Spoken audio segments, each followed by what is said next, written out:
Hey everyone, in this video I'm going to show you how to use Discord for beginners in just a few simple steps. Click on a server from the left sidebar to open it. The server view loads with its list of text and voice channels down the left. Click into the message box at the bottom, type your message and press enter to send it. Your message appears in the chat above. Click on a voice channel under the voice channels heading to join it. Discord connects you to the call and you'll see voice connected appear in green. When you're ready to leave, click the disconnect button at the bottom of the voice panel to drop out of the call.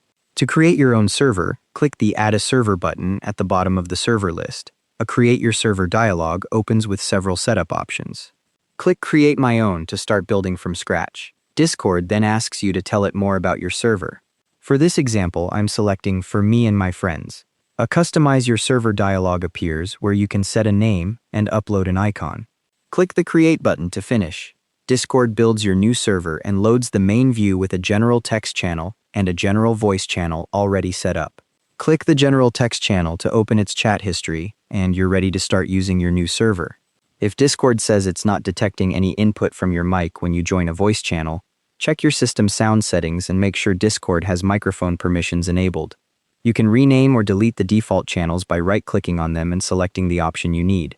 To invite people to your server, click the server name at the top left and select Invite People. You'll get a shareable link that expires after a set time or a set number of uses. And that's how to get started with Discord. You can now send messages, join voice calls, and run your own server. Thanks for watching. Hope this helped.